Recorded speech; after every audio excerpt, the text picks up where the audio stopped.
Hello everyone, welcome to class number 15 of the topic MS Excel. आज के class में हम डिस्कस करेंगे MS Excel के और एक न्यू टॉपिक के बारे में। आज के क्लास का हमारा डिस्कशन का टॉपिक होगा what is chart and how can we create column chart by using MS Excel। ये चार्ट क्या है और MS Excel को यूज करके अगर हम कॉलम चार्ट बनाना चाहते हैं, ये कॉलम चार्ट हम कैसे बना सकते हैं उसके बारे में आज के क्लास में हम डिस्कस करेंगे। तो चलिए शुरू करते हैं डिस्कशन और जानते हैं इस पर्टिकुलर टॉपिक के बारे में। तो सबसे पहले हमें जानना पड़ेगा कि व्हाट इज चार्ट। ये चार्ट होता क्या है। जैसे कि हम साइंस बुक हो गया, उसके बाद एसएसटी के बुक्स हो गए, वहाँ पे हम देखे होंगे या फिर मैथ्स के बुक होंगे, वहाँ पे हम देखे होंगे बहुत सारे पाई चार्ट्स गिवन होते हैं, ओके? या फिर कॉलम चार्ट्स गिवन होते हैं या फिर बार चार्ट्स गिवन होते हैं। तो वो क्या है? जैसे कि अगर कोई डाटा हमारे टेबल में है, उस टेबल के डाटा को अगर हम पिक्चर के फॉर्म में या फिर ग्राफिकल फॉर्म में अगर डिस्प्ले कराना चाहते हैं, तो उसको बोलते हैं ग्राफ। तो वो ग्राफ या फिर चार्ट बनाने के लिए एमएस एक्सेल में हमें जो टूल दिया गया होता है, उस पावरफुल टूल को बोलते हैं चार्ट टूल।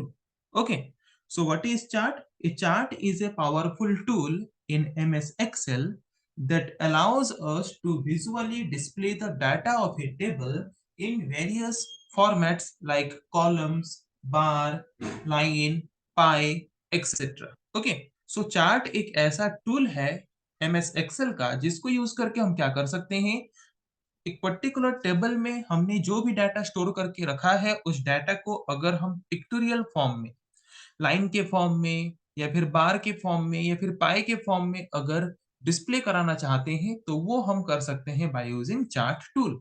तो उनमें से आज हम डिस्कस करेंगे कि how can we represent our data of a table in column chart. हमारे एक टेबल के डाटा को हम कैसे कॉलम चार्ट में रिप्रेजेंट कर सकते हैं उसके बारे में आज के क्लास में हम डिस्कस करेंगे। तो चलिए, पहले सबसे पहले हमें क्या करना पड़ेगा, एक टेबल बनाना पड़ेगा क्योंकि हमें टेबल के डाटा को चार्ट के फॉर्म में प्रेजेंट करना है। ओके, तो सबसे पहले हम क्या करते हैं, यहाँ पे एक टेबल ले लेते हैं, नेम मार्क। ओके, तो यहाँ पे हम नेम ले लेते हैं कुछ।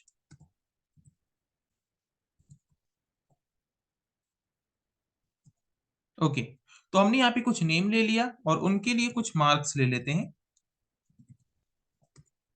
तो हमने यहाँ पे कुछ नेम ले लिए, कुछ मार्क ले लिए, तो ये हो गया हमारा सिंपल सा टेबल, राइट? तो यहाँ पे हमने जो टेबल यहाँ पे हमने देखा, तो इस पर्टिकुलर टेबल में जो भी डाटा है उस डाटा को अगर हम एक चार्ट के फॉर्म में रिप्रेजेंट करना चाहते हैं, कॉलम चार्ट के फॉर्म में रिप्रेजेंट करना चाहते हैं, मैं बोल रहा हूँ कि यहाँ पे जो टेबल देख रहे हो, इस पर्टिकुलर टेबल का कॉलम चार्ट बना के दो। मैथ्स में हमें ऐसा बोला जाता है, ओके? या फिर साइंस बुक्स में या फिर हम देखे होंगे एसएसटी बुक्स में वैसे चार्ट्स, कॉलम्स बना, मतलब column chart, bar chart, pie chart बनाए हुए होते हैं। तो इसको हम कैसे एमएस एक्सेल में ऑटोमेटिकली क्रिएट कर सकते हैं बाय यूजिंग चार्ट टूल। हमें खुद को वो चार्ट बनाने की जरूरत नहीं है, वो एमएस एक्सेल खुद से बना के देगा। वो कैसे हो सकता है देखते हैं। तो सबसे पहले जिस टेबल का हमें चार्ट बनाना है उस टेबल को हमें सिलेक्ट कर लेना है। उस टेबल को सिलेक्ट करने के बाद फिर हमें क्या करना है, उस टेबल को सिलेक्ट करने के बाद हमें इंसर्ट टैब में चले जाना है।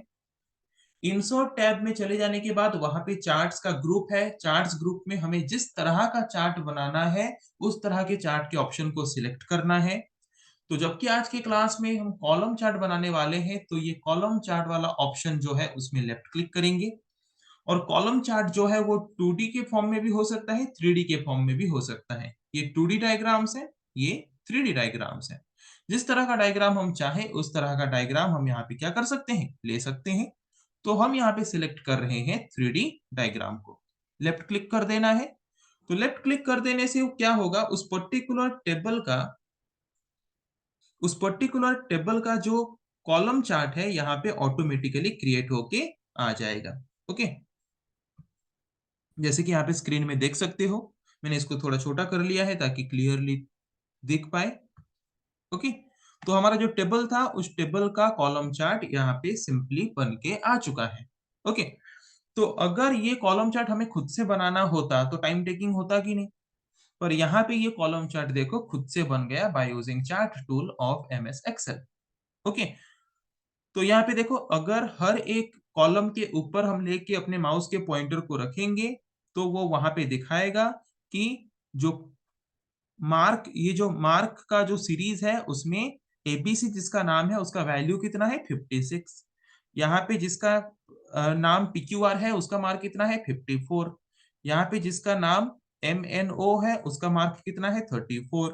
यहाँ पे जिसका नाम एपीई है उसका मार्क कितना है 87। सारा हमें दिखा रहा है कि नहीं?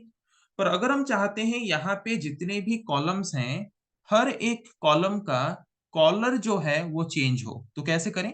पहले ये जो हमारा कॉलम चार्ट है उसके ऊपर लेफ्ट क्लिक कर देना है ताकि वो सिलेक्ट हो जाए।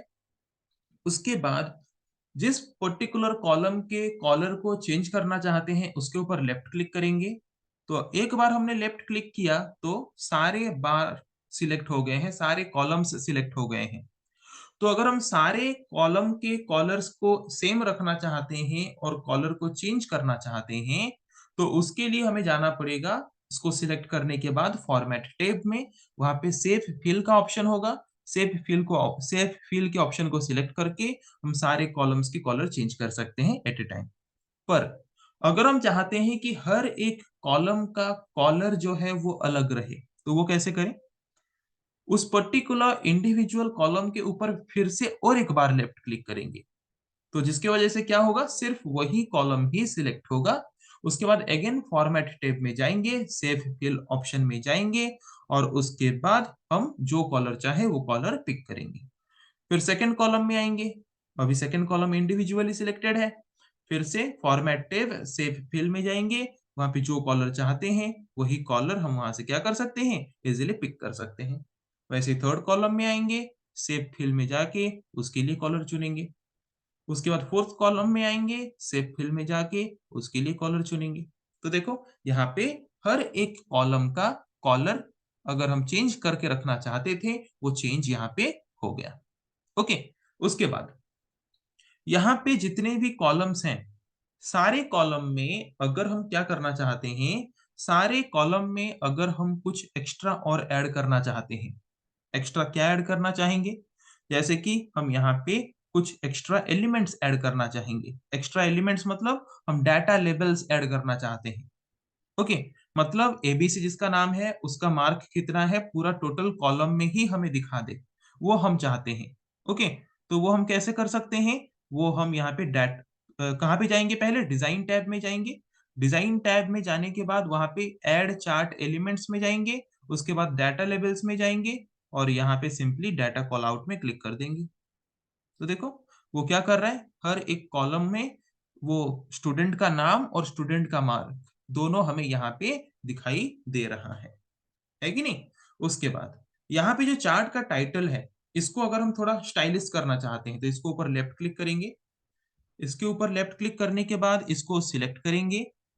सिलेक्ट करने के बाद होम में जाएंगे और फंड ग्रुप में हम जिस तरह का टेक्स्ट लेना चाहते हैं उस तरह का टेक्स्ट लेंगे। जिस तरह का कॉलर देना चाहते हैं उस तरह का कॉलर देंगे। जिस तरह का साइज में रखना चाहते हैं उस तरह का साइज भी रख सकते हैं। ओके। देखो, तो आई थिंक आज के क्लास में हमने जो डिस्कस किया कि ये चार्ट क्या है, चार्ट को यूज करके हम कैसे एक टेबल को पिक्टोरियल फॉर्म में, ग्राफिकल फॉर्म में रिप्रेजेंट कर सकते हैं, वो हमने देखा। और कैसे हम एक टेबल को कॉलम चार्ट में कन्वर्ट कर सकते हैं bye using chart tool easily, उसके बारे में भी आज के क्लास में हमने डिस्कस किया। सो आई थिंक आज के क्लास में हमने जिस टॉपिक के बारे में डिस्कस किया आप लोगों को समझ आ चुका है। सो नेक्स्ट क्लास में हम डिस्कस करेंगे ऐसे और कुछ टॉपिक के बारे में। आज के लिए इतना ही। Thank you.